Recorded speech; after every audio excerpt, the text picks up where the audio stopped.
கர்த்தருடைய பரிசுத்த நாமத்துக்கு ஸ்தோத்திரம். இன்றைய தினத்தில் எதை குறித்து நம்ம பார்க்கணும் அப்படின்னு நான் ஜோம் பண்ணும்போது ஆண்டவர் கொடுத்த வார்த்தையை தான் நம்ம இன்னைக்கு பார்க்க போகிறோம்.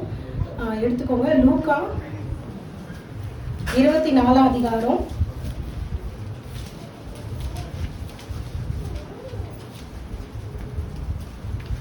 லூக்கா 24 அதிகாரம் 5வது வசனம் 6வது வசனத்தை வாசிப்போமா? அந்த ஸ்திரீகள் பயப்பட்டு தலை கவிழ்ந்து தரையை நோக்கி நிற்கையில் அந்த 2 பேரும் அவர்களை நோக்கி, உயிரோடு இருக்கிறவரை நீங்கள் மரித்தோரிடத்தில் தேடுகிறது என்ன? அவர் இங்கே இல்லை, அவர் உயிர் தெழுந்தார்.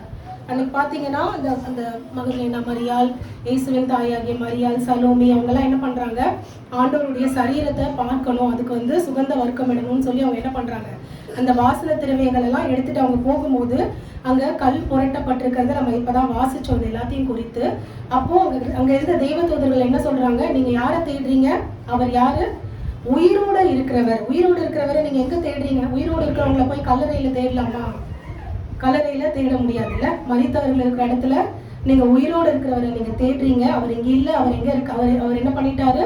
அவர் உயிர் தெழுந்தார் அப்படின்னு சொல்லி அவங்க சொல்றதை நம்ம இன்னைக்கு பார்க்கிறோம். நீங்க பாத்தீங்கன்னா அதே மாதிரி ஆண்டவர் யோவான்ல சொல்லும் போது கூட அவர் சொல்றாரு, லாசர் மரித்த போது மார்த்தாள் இடத்துல ஆண்டவர் சொல்றத நம்ம வாசிக்கிறோம். யோவான் 11 அதிகாரம் 25வது வசனம் 26வது வசனத்தை நம்ம பார்த்தோம்னா, இயேசு அவளை நோக்கி, நானே உயிர்த்தெழுதலும் ஜீவனுமா இருக்கிறேன், என்னை விசுவாசிக்கிறவன் மரித்தாலும் பிழைப்பான் அப்படின்னு சொல்றாரு. அவர் மரிப்பதற்கு முன்பாகவே அவர் அநேக தரம் அவர் என்ன பண்ணியிருக்காரு, சீஷர்களுக்கும் அவரோடு இருந்தவங்களுக்கும் அவர் இந்த உயிர்த்தெழுதல் குறித்து அவர் அநேக தரம் அவர் சொல்லியிருக்காருல்ல. அப்ப அவர் தான் என்னது, உயிர்த்தெழுதலும் ஜீவனுமா இருக்கிறார் அப்படின்னு நம்ம பாக்குறோம். அப்ப அவருக்குள்ளதான் நமக்கு என்ன கிடைக்குது, நித்திய ஜீவன் நமக்கு கிடைக்குது. நம்ம 1 யோவான் நிருபத்துல கூட நம்ம வாசிச்சோம்னா, 1 யோவான் 5 அதிகாரம் 11வது வசனத்தை நம்ம வாசிச்சோம்னா, தேவன் நமக்கு நித்திய ஜீவனை தந்திருக்கிறார், அந்த ஜீவன் அவருடைய குமாரனில் இருக்கிறது என்பதே அந்த சாட்சியம். அப்ப அவருடைய ஜீவன் எதுல இருக்கு? அவருடைய குமாரன்ல இருக்கு. அவர் குமாரன் மூலமா தான் நமக்கு ஆண்டவர் என்ன கொடுத்திருக்காரு? நித்திய ஜீவனை கொடுத்திருக்காருல்ல. தேவன் அவருடைய ஒரே பேரான குமாரன் நமக்கு தந்தர்லி நம்ம மேல அவர் அன்பு கூர்ந்தார். அதன் மூலமா தான் நமக்கு என்ன கிடைச்சது? நித்திய ஜீவனை நம்ம பெற்றுக்கொள்கிறோம். இன்னைக்கு நம்ம எதை குறித்து பார்க்க போறோம் அப்படின்னா, உயிரோடு இருக்கிற தேவன் அவரை பார்க்கறதுக்கு அன்னைக்கு என்ன பண்ணாங்க, எல்லாரும் என்ன பண்ணாங்க, அவருடைய சரீரத்தை நாங்க பார்க்கணும்னு சொல்லி அவங்க என்ன பண்றாங்க, அந்த வாரத்துல முதலாவது நாள் அவங்க அவரை தேடி போகிறத நம்ம பார்க்கிறோம்.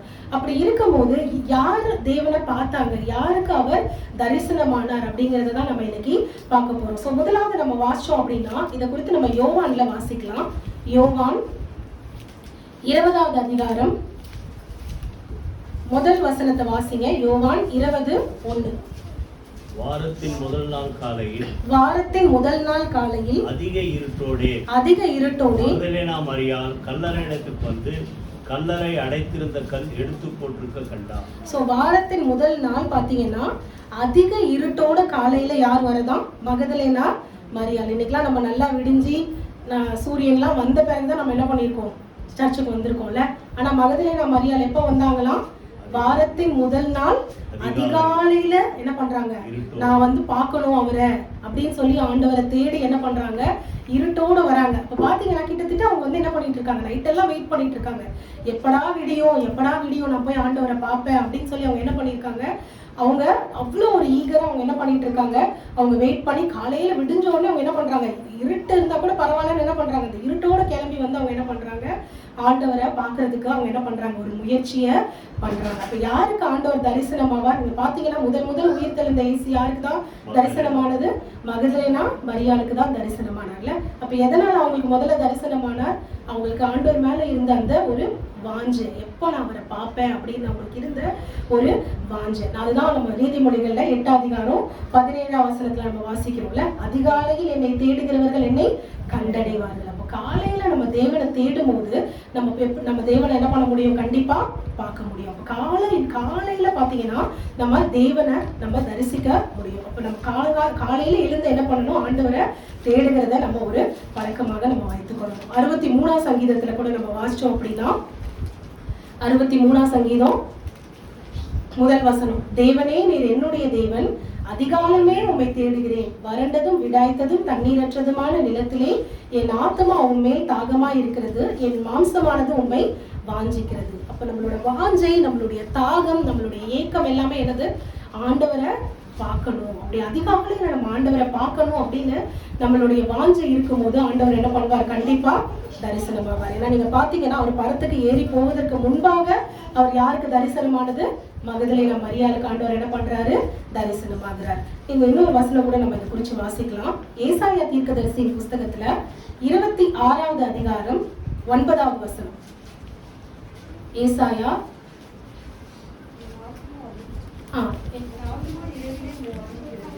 என் ஆத்துமா இரவிலே உம்மை வாஞ்சிக்கிறது. எனக்குள் இருக்கிற என் ஆவியால் அதிகாலையில் உம்மை தேடுகிறேன். உம்முடைய நியாய தீர்ப்புகள் பூமியில் நடக்கும் போது பூச்சக்கரத்து குடிகள் நீதியை கற்றுக்கொள்வார். சோ இதை பாத்தீங்கன்னா அந்த முதல் பாதியில என் ஆத்துமா என்ன பண்ணுதான்? இரவிலே வாஞ்சிக்கிறது. எனக்குள் இருக்கிற ஆவியால் அதிகாலையில தேடுறேன். அப்ப அந்த நைட்ல இருந்தே அந்த ஆத்துமாவில என்ன வாஞ்சி இருக்கு? எப்போ வீடியோ, எப்போ நம்ம ஆண்டவரை பார்ப்போம். அப்போ கிட்டத்தட்ட பாத்தீங்கன்னா மகதலேனா மரியாள் இப்படிதான் இருந்திருப்பாங்கல்ல. நைட்ல இருந்தே ஆண்டவரை நம்ம காலையில பார்க்க போறோம். ஒரு சரீரத்துக்கு நம்ம என்ன பண்ண போறோம்? நம்ம போய் அந்த வாசனை திரவியங்கள்லாம் நம்ம வைக்க போறோம் அப்படின்னு சொல்லி அவங்க என்ன பண்றாங்க? அந்த ஆண்டவரை தேடுகிற ஒரு உணர்வு அவங்களுக்கு இருந்திருக்கு. அப்ப நம்மளும் ஆண்டவரை தேடும் போது, அந்த வாஞ்சி நமக்கு இருக்கும் போது ஆண்டவரை நம்மளால என்ன பண்ண முடியும்? பார்க்க முடியும். நீங்க சங்கீதம் 5 அதிகாரம் 3வது வசனத்தை கூட நம்ம வாசிச்சோம்னா,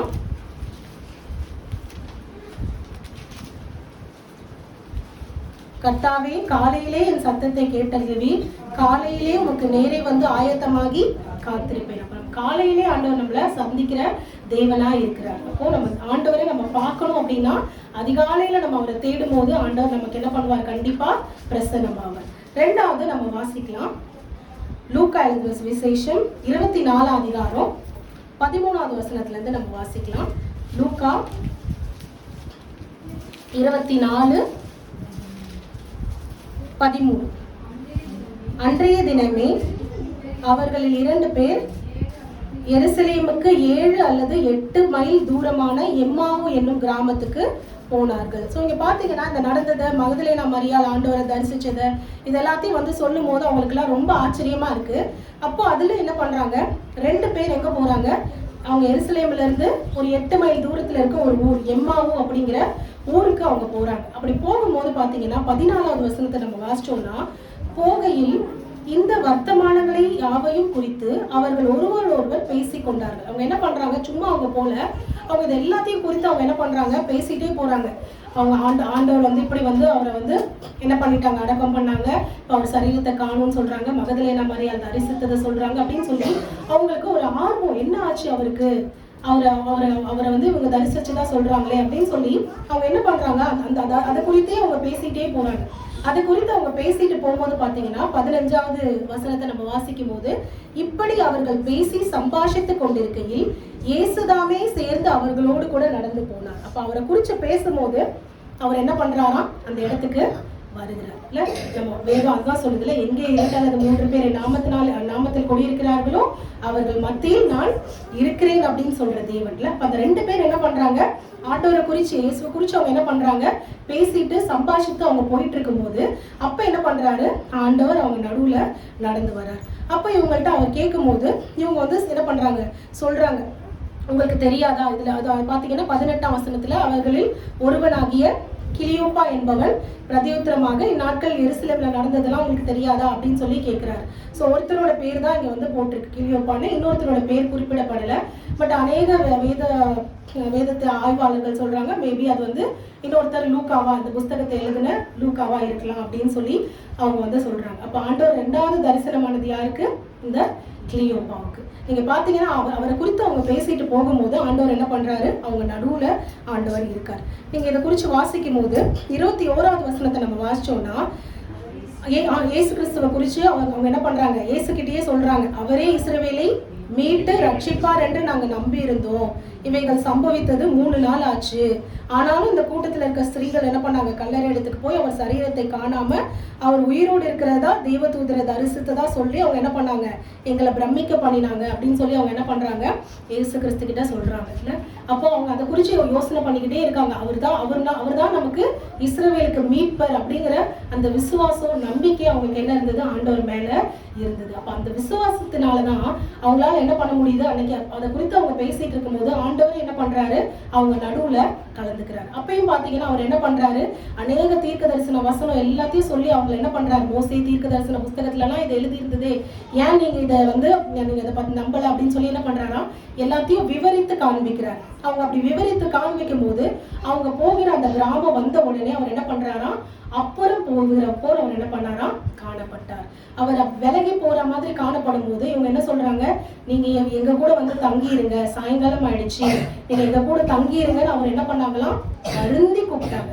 அப்போ ஆண்டவர் பலவந்தமா வருகிற ஆண்டவர் கிடையாது. இல்ல ஏன்னா பலவந்தமாய் வருகிறவன் யாரும் பிசாசை குறித்து எப்படி சொல்லப்பட்டிருக்கு. இல்ல அவன் என்ன பண்றான், அவன் வந்து வாசல் வழியா பிரவேசிக்கிறவன் கிடையாது. ஆண்டவர் எப்படி வாசல் வழியாய் அவர் பிரவேசிக்கிற தேவனா இருக்கிறார். ஏன்னா ஆண்டவர் என்ன சொல்றாரு, வாசல் படியில நின்று கதவை நான் தட்டுகிறேன், ஒருவன் என் சத்தத்தை கேட்டு அவன் கதவை என்ன பண்ணான், கதவை திறந்தா நான் அவனுக்குள்ள என்ன பண்ணுவேன், பிரவேசிப்பேன் அப்படின்னு வேதம் சொல்லுது. அப்போ அவர் என்ன பண்றாரா, அவர் அப்புறம் போகிற போல காண்பிக்கிறார். அவரை வருந்தி நீங்க எங்க கூட தங்கி இருக்கணும்னு கேட்கும் போது அவர் என்ன பண்றாரா, அவர்களோடு கூட போறாரு. அப்ப அவர் என்ன பண்றாரு, பந்தி இருக்கும் போது அப்பத்தை விட்டு அதை ஆசீர்வதித்து கொடுக்கிறாரு. அப்ப அவர்களுடைய கண்கள் திறக்கப்பட்டது, அவரை தேவன் என்று அவங்க என்ன பண்றாங்க, அறிந்து கொள்கிறாங்க. அப்போ அவர் அங்க இருந்து மறைந்து போனார் அப்படிங்கறத குறித்து நம்ம வாசிக்கிறோம். அப்ப ரெண்டாவது நம்ம அவரை குறித்த அந்த ஒரு எண்ணம், அவரை குறித்த சிந்தனை, அவரை குறித்து நம்ம பேசிட்டு இருக்கும் போது அப்ப அவர் நமக்கு என்ன பண்ணுவாரா, கண்டிப்பா தரிசனமாவார். அப்ப ஆண்டவர் மேல நமக்கு என்ன இருக்கணும், அந்த அவரை பத்தின நினைவு, அந்த வாஞ்சை நமக்கு இருக்கணும். அந்த வாஞ்சை நமக்கு இருந்ததுன்னா நம்மளால என்ன பண்ண முடியும், கண்டிப்பா ஆண்டவரை தரிசிக்க முடியும். ஏன்னா நீங்க அவங்களுக்கு எவ்வளவு ஒரு ஆண்டவர் மேல ஒரு வாஞ்சை இருக்குது அப்படின்னு நீங்க பாத்தீங்கன்னா, அப்பதான் அவங்க என்ன பண்றாங்க, எருசலேம்ல இருந்து எங்க போறாங்க, எம்மாவுன்ற ஊருக்கு போறாங்க. எப்படி போறாங்க, நம்மள மாதிரி இன்னைக்கு வந்து பைக்லயோ இல்ல ஏதோ ஒரு டிராவல் இதுலயோ அவங்க என்ன பண்ணல, போகல. எப்படி போறாங்க, அவங்க அந்த ஊருக்கு நடந்து போறாங்க. இல்ல நடந்து 8 மைல் தூரம் நடந்து போறாங்க. போன உடனே அவர் என்ன பண்றாரு, அவங்களோட அந்த வீட்டுக்குள்ள போறாரு. அவர் வந்து அப்பம் விட்டு அவர் என்ன பண்றாரு, அவங்க கண்கள் திறக்கப்பட்டு அவரை பாக்குறாங்க. பார்த்த உடனே பாத்தீங்கன்னா அவர் அங்க இருந்து மறைந்து போகிறார் அப்படின்னு நம்ம வாசிக்கிறோம். அடுத்து நம்ம அதிலே 33வது வசனத்தை நம்ம வாசிச்சோம்னா, அந்நேரமே எழுந்திருந்து எருசலேமுக்கு திரும்பி போய் 11 அவர்களோடு கூடியிருக்க கண்டு. அப்ப அவங்க என்ன பண்றாங்க, ஆண்டவரை பார்த்த உடனே அப்படியே இருந்துடல, சரி நம்ம பார்த்துட்டோம் ஆண்டவரை அப்படின்னு சொல்லி அவங்க அப்படியே இருந்துட்டாங்களா. உடனே என்ன பண்றாங்க, அப்பதான் 8 மைல் நடந்து போயிருக்காங்க. திரும்பி என்ன பண்றாங்களா, ஆண்டவரை பார்த்துட்டோன்னு எல்லாருக்கும் நம்ம போய் சொல்லணும்னு அவங்க திரும்பி எங்க போனாங்க, எருசலேமை நோக்கி அவங்க போறாங்கல்ல. அந்த 11 வரையும் நம்ம போய் பலப்படுத்தணும், நம்ம ஆண்டவரை தரிசிச்சதை போய் அவங்களுக்கு சொல்லணும் அப்படின்னு சொல்லி அவங்க என்ன பண்றாங்களா, மறுபடியும் கிளம்பி அப்பவே அந்நேரத்துக்கே அவங்க என்ன பண்றாங்களா, எருசலேமுக்கு போகிறத நம்ம வாசிக்கிறோம். அப்ப எந்த அளவுக்கு அவங்களுக்கு தேவன் மேல அந்த ஒரு நோக்கம், அந்த வாஞ்சி அவங்களுக்கு இருக்குது அப்படிங்கறத நம்மளால என்ன பண்ண முடியும், உணர்ந்து கொள்ள முடியும். சங்கீதத்துல நம்ம ஒரு வசனம் வாசிச்சோம்னா, சங்கீதம் 145வது சங்கீதம் 18வது வசனத்தை நம்ம வாசிச்சோம்னா, தம்மை நோக்கி கூப்பிடுகிற யாவருக்கும், உண்மையாய் தம்மை நோக்கி கூப்பிடுகிற யாவருக்கும் கர்த்தர் எப்படி இருக்கிறாரா, சமீபமா இருக்கிறாராம்ல. அப்ப உண்மையா அவரை தேடும் போது, அவரை குறித்து அவங்க என்ன பண்றாங்க, உண்மையாய் அவரை தேடி அவர் மேல வாஞ்சையா இருக்கும் போது தேவன் அவர்களுக்கு என்ன பண்றாராம், தரிசனமாகிறார். இதுல என்ன விசேஷம் அப்படின்னு பாத்தீங்கன்னா, அவரோடவே வந்து ஊழியத்துல அவரோடவே கூட இருந்தவங்க யாரு, அந்த 12 சீஷர்கள். இல்ல அதுலயே ஒருத்தர் என்ன பண்ணிட்டாரு, அவர் காட்டி கொடுத்து என்ன பண்ணிட்டாரு, விலகி போயிட்டாரு.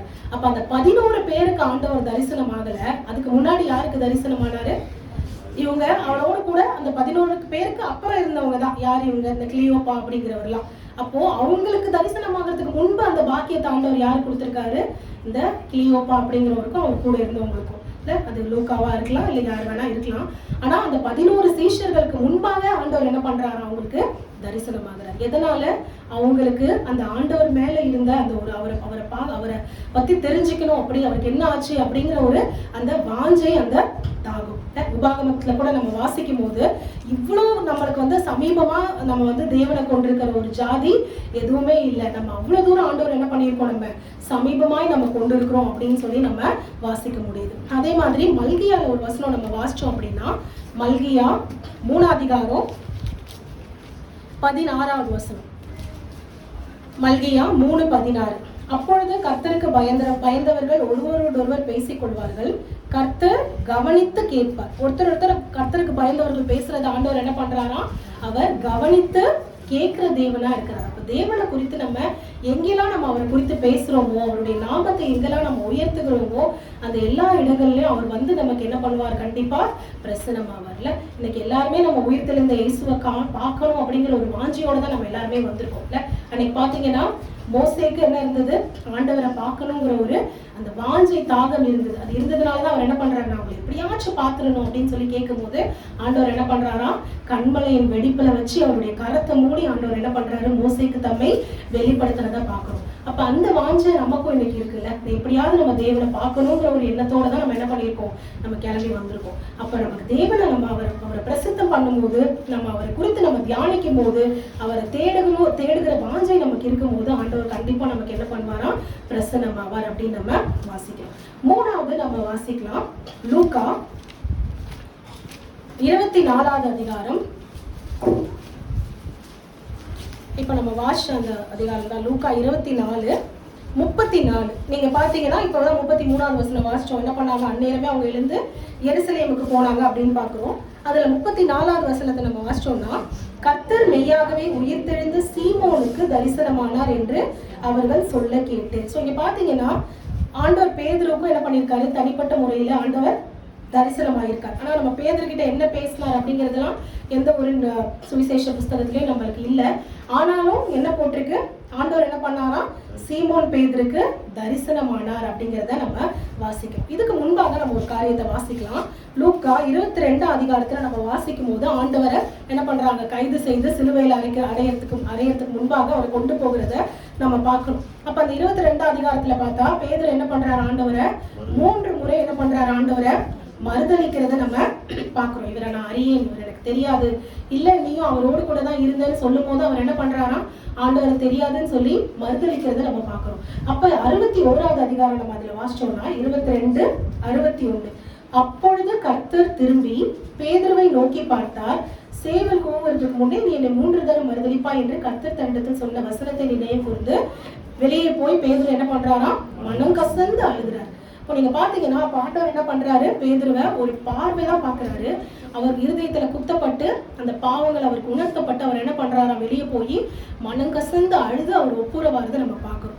அதுக்கப்புறம் நீங்க பாத்தீங்கன்னா இன்னொரு சம்பவத்தை நம்ம வாசிச்சோம் அப்படின்னா மார்க்ல வாசிக்கலாம். மார்க் 16வது அதிகாரம் 7வது வசனம். மார்க் 16:7 பாத்தீங்கன்னா, நீங்கள் அவருடைய சீஷர்களிடத்திற்கும் பேதுருவிடத்திற்கும் போய் உங்களுக்கு முன்னே கலிலேயாவுக்கு போகிறார் அப்படிங்கிறது சொன்னபடியே அங்கே அவரை காண்பீர்கள், அவர் உங்களுக்கு சொன்னபடியே அவரை காண்பீர்கள் அப்படின்னு சொல்லி என்ன பண்றாங்க, அந்த தூதர்கள் சொல்றதை நம்ம கேட்கிறோம். சரியா, நீங்க பாத்தீங்கன்னா நீங்க போய் சீஷர்ட்ட சொல்லுங்க அப்படின்னு சொல்லி அவங்க என்ன சொல்லல. யார்கிட்ட, இந்த மகதலேனா மரியாள் அவங்க என்ன பண்றாங்க, ஆண்டவரை தேடி அவங்க போகிறத நம்ம பாக்குறோம். அப்ப அவங்க அந்த தேவதூதர்கள் என்ன பண்றாங்க, மகதலேனா மரியாளுக்கு அந்த கல்லை புரட்டி அவங்க என்ன பண்ணிருக்காங்க, உட்கார்ந்துட்டு இருக்கும் போது அப்ப அவங்க என்ன பண்றாங்க, நீங்க போய் இதை சொல்லுங்க அப்படின்னு சொல்லி அந்த தேவதூதர்கள் சொல்றதை நம்ம பாக்குறோம். இங்க பாத்தீங்கன்னா நீங்க போய் சீஷர்கள்ட்ட சொல்லுங்க அப்படின்னு அவங்க சொல்லல. என்ன பண்ணிருக்காங்க, சீஷர்கள் இடத்திற்கும் பேதுருவின் இடத்திற்கும் போய், அப்போ விசேஷமா பேதுருவை மட்டும் இங்க என்ன பண்றாங்க, தனியா சொல்றாருல்ல. அப்ப எனக்கு என்ன இதுல வந்து தோணுது அப்படின்னா, மேபி அப்ப அந்த பேதுரு என்ன பண்ணிருக்கலாம், சீஷர்களோடு கூட இல்லாம அவர் என்ன பண்ணியிருந்திருக்கலாம், அவர் தனியா ஒரு இடத்துல இருந்திருக்கலாம். ஏன்னா அதுக்கு முன்னாடி நடந்த சம்பவம் எல்லாம் பார்க்கும்போது அவர் என்ன பண்றாரு, ஆண்டவரை 3 முறை ஆண்டவர் என்ன பண்றாரு, மறுதளிக்கிறத நம்ம பாக்குறோம். அப்போ திரும்பி அந்த சீஷர்களோடு கூட இருக்கிறதுக்கு அவருக்கு என்ன பண்ணிருக்கலாம், அவருக்கு ரொம்ப கஷ்டமா இருந்திருக்கலாம். நான் ஆண்டவரை மறுதளிச்சுட்டேன், நான் வந்து இப்படி பண்ணிட்டேனேன்னு அவர் என்ன பண்ணிருக்கலாம், அந்த மனஸ்தாபத்துல அவர் மேபி என்ன பண்ணிருக்கலாம், அந்த சீஷரோடு கூட இருக்கிறத அவாய்ட் பண்ணிட்டு அவர் என்ன பண்ணிருக்கலாம், தனியா இருந்திருக்கலாம்ல. அப்படி தனியா இருக்கும் போது கூட ஆண்டவர் அவரை என்ன பண்ணலையா, விடல. எந்த அளவுக்கு அவர் அன்பான ஆண்டவர் பாத்தீங்களா இல்ல. பேதுரு அவரை மறுதளிச்சாலும் விசேஷமா இங்க பேதுருவிடத்துக்கு போய் நீங்க சொல்லுங்க அப்படின்னு சொல்றத நம்ம இங்க வாசிக்கிறோம். அதே மாதிரி நீங்க பாத்தீங்கன்னா லூக்கா இதை குறித்து நம்ம யோவான்ல வாசிக்கும் போது யோவான் 20வது அதிகாரம்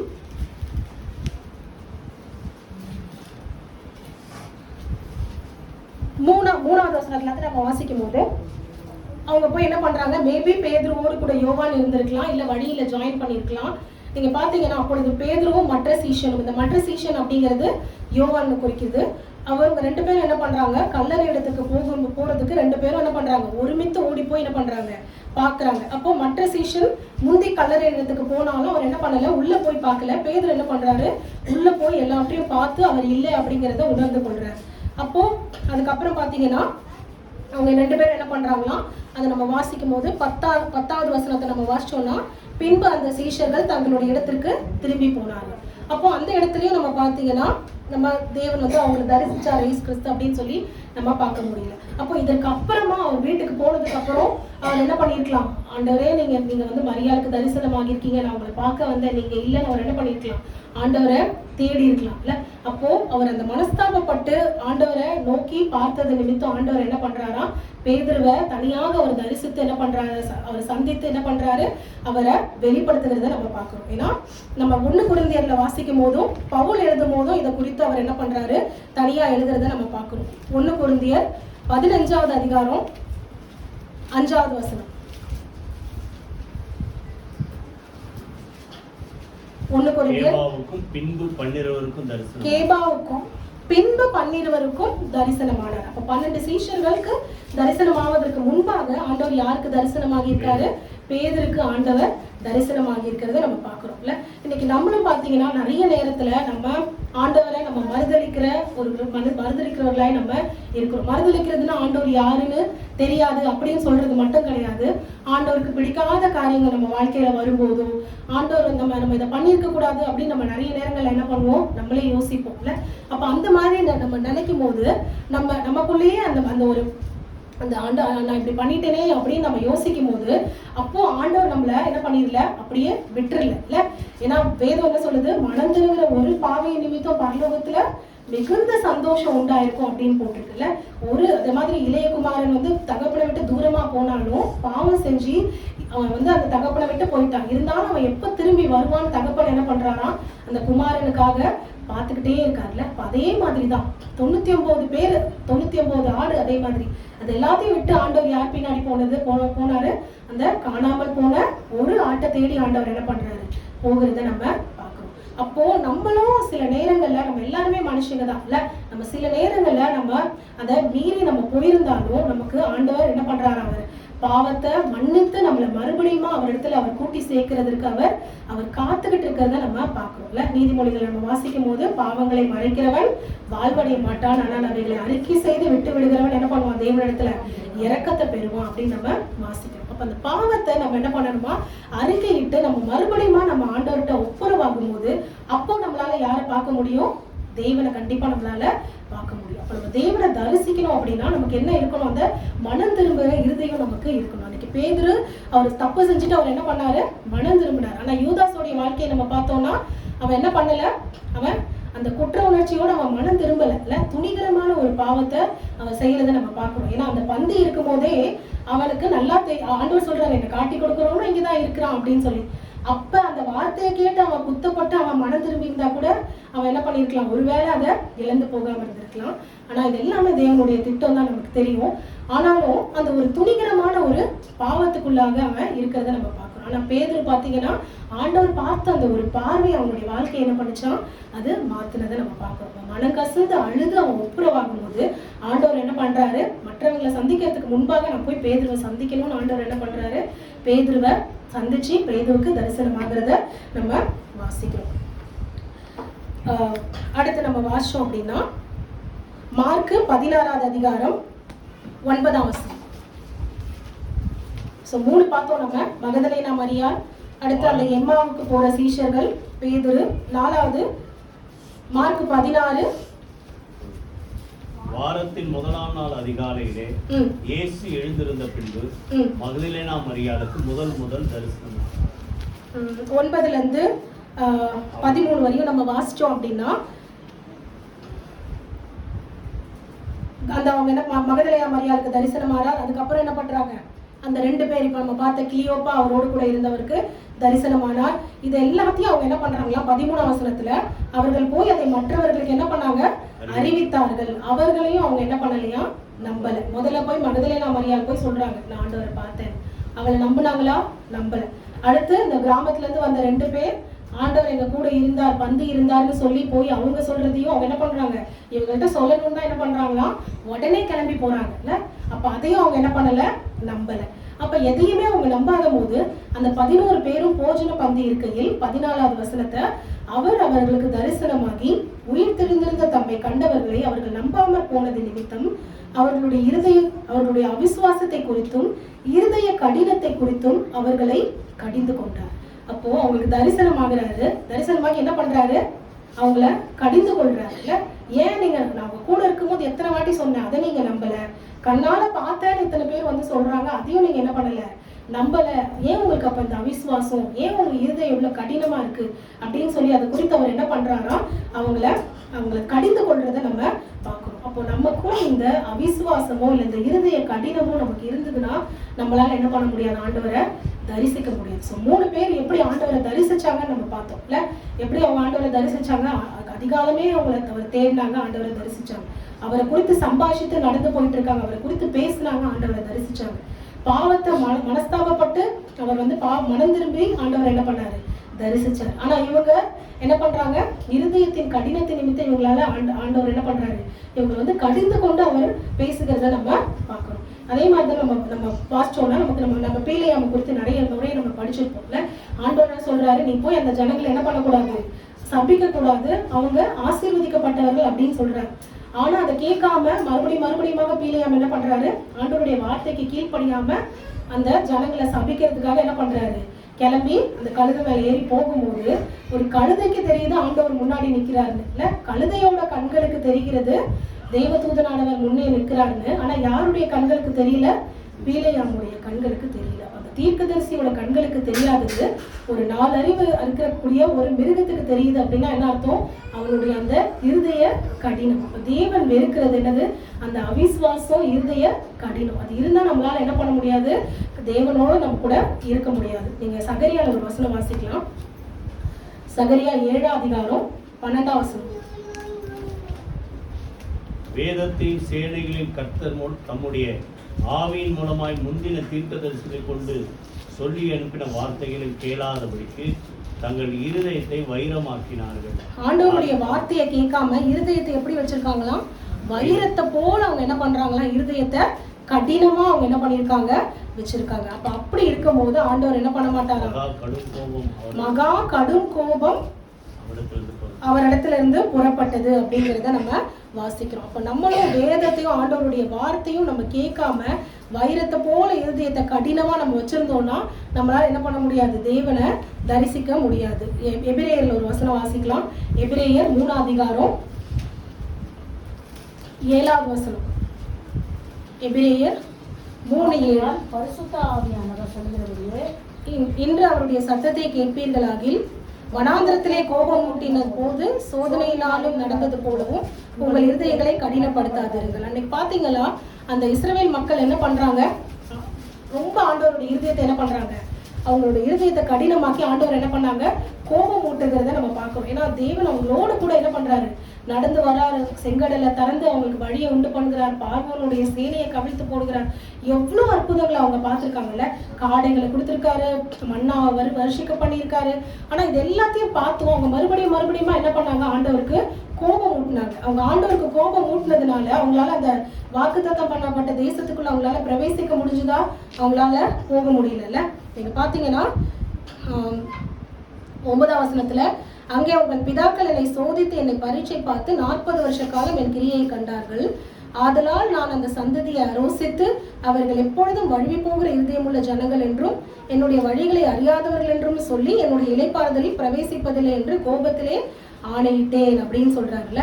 12ஆம் வசனம் கூட நம்ம வாசிக்கும் போது, ஜீவனுள்ள தேவனை விட்டு விலகிறதுக்கு ஏதுவான அவிசுவாசமுள்ள பொல்லாத இருதயத்தை உங்களில் ஒருவனுக்குள்ளும் இராதபடிக்கு நீங்கள் என்ன பண்ணுங்க, எச்சரிக்கையா இருங்கள். அப்ப நமக்கு என்ன இருக்கக்கூடாது, அவிசுவாசம் உள்ள இருதயம் நமக்கு இருக்கக்கூடாது. நம்ம எல்லாருமே இன்னைக்கு விசுவாசிக்கிறோம்ல, தேவன் நமக்காக மரித்தார், நமக்காக உயிரோடு எழுந்திருக்கிறார் அப்படிங்கறத நம்ம விசுவாசிக்கிறோம். அப்ப அந்த அவிசுவாசம் நமக்கு இருந்ததுன்னா நம்மளால என்ன பண்ண முடியாது, தேவனை நம்ம தரிசிக்க முடியாது. நீங்க அந்த யோவான் 20ஆம் அதிகாரத்துல நம்ம மறுபடியும் அங்க வந்தோம்னா, அந்த 12 பேருக்கு ஆண்டவர் தரிசனமாகும் போது ஒருத்தர் மட்டும் அங்க இல்லை. யாரு? தோமா மட்டும் என்ன பண்ணல, அங்க இல்லை. அப்ப தோமா என்ன சொல்றாரு, நான் வந்து ஆண்டவரை நீங்கெல்லாம் 11 பேர், மிச்சம் 10 பேர் சொல்றாங்க நாங்க ஆண்டவரை பார்த்தோன்னு, ஆனா அவர் என்ன பண்ணல, நீங்க சொல்றதை நான் நம்ப மாட்டேன் அப்படின்னு சொல்லி என்ன சொல்றாரு.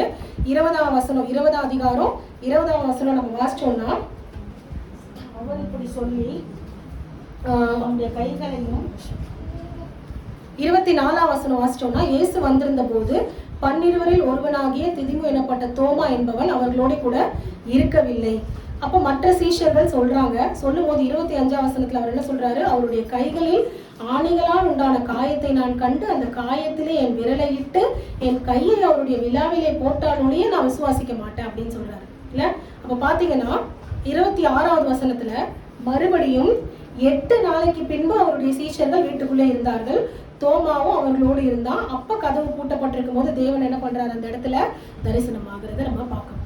பாத்தீங்கன்னா அப்ப தோமா மத்தவங்க எல்லாம் பார்த்து எத்தனை நாள் கழிச்சு பார்த்திருக்காரு, எத்தனை நாள் கழிச்சு? 8 நாள், கிட்டத்தட்ட 1 வாரம் முடிஞ்சிருச்சு இல்ல ஆண்டவர் உயிர் தெளிந்து. அப்ப எதனால அது அவரால் ஆண்டவரை பார்க்க முடியல?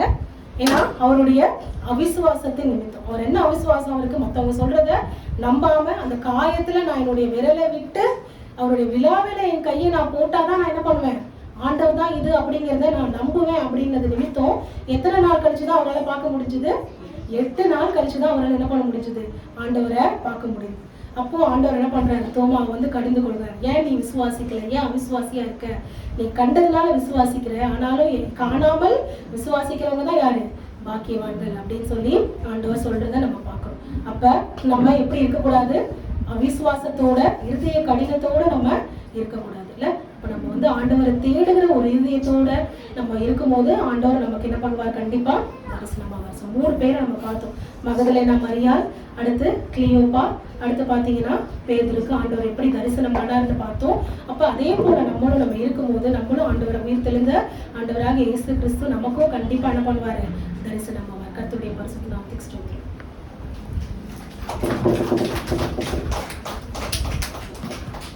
கர்த்தர் ஸ்தோத்திரமணி ஜெபமனும். ஹல்லேலூயா. நன்றி தகப்பனே, நாமத்தை நாங்கள் மகிமைப்படுத்துகிறோம். ஹல்லேலூயா. பேதுரு மறைதெடுத்த போனாலும் அவனை தேடி வந்து அவனை ஒரு பார்வை பார்த்து திரும்பவும் இடத்துல அவனை சேர்த்து கொள்ளும்படி மறுபடியும் விசேஷமா பேதுருக்கு ஒரு தரிசனத்தை கொடுத்தீர் ஆண்டவரே. இன்னைக்கு உலகத்தில் எத்தனையோ மக்கள் ஆண்டவரே, உண்மை அறிந்த மக்களும் ஆண்டவர் உமக்குரோதமான பாவங்கள் செய்யும் போது பிசாசு அவருடைய இருதயத்துல குற்ற உணர்வை கொடுத்து உம்மை விட்டு விலக்கி அவர்களை உம்மை விட்டு பிரிக்காதபடிக்கு ஆண்டவரே ஒரு பேதுருக்கு விசேஷமா தரிசனம் கொடுத்து அவனை சந்தித்து சபைக்கு ஆண்டவரே ஒரு தூணாக, புதிய ஏற்பாட்டு சபைக்கு ஆதாரமாக அவனை எடுத்து உபயோகப்படுத்தினது போல அப்படிப்பட்ட மக்களை ஆண்டவரே கர்த்தர் சந்தித்த ஆண்டவரே உடைய ஊழியத்தில் எடுத்து உபயோகப்படுத்துவீராக. ஆண்டவரே கர்த்தர் அதிகாலையிலும் தேடுகிற பழக்கத்தை ஒவ்வொரு மக்களுக்கு தாங்கப்பா. எந்த சூழ்நிலை ஆண்டவர் உண்மையில ஒரு தாகத்தை அந்த எம்மாவூர் சீஷர்கள் ஆர்வத்தோடு உண்மை தேடி அவர் உங்களை குறித்து பேசினது போல உண்மை குறித்த ஒரு நினைவை, தாகத்தை ஒவ்வொரு மக்களுக்கும் கர்த்தர் கொடுப்பீராக. உயிர்த்தெழுந்த இயேசு ஒவ்வொரு குடும்பத்தில் அப்படியாக எப்போதும் தங்கியிருந்து ஆசீர்வதிப்பீராக. இயேசு கிறிஸ்துவின் ஜீவனுள்ள ஜெயமுள்ள நாமத்தில் ஜெபிக்கிறோம் நல்ல பிதாவே. ஆமென், ஆமென். நம்முடைய கர்த்தராகிய இயேசு கிறிஸ்து கிருபையும் பிதாவாகிய தேவனுடைய அன்பும் பரிசுத்த ஆவியானவருடைய அந்யோன்ய ஐக்கியம் நம் அனைவரோடு சகல பரிசுத்த அனைவரோடும் ஆண்டவராகிய இயேசு கிறிஸ்து வருகமட்டு இருப்பதாக. ஆமென். என் ஆத்துமாவே கர்த்தரை சூத்ரி, என் முழுமையுடைய பரிசுத்த நாமத்தை சூத்ரி. என் ஆத்துமாவே கர்த்தரை சூத்ரி, அவர் செய்த சகல உபகாரங்களை மறவாதே. ஆமென், ஆமென். God bless you.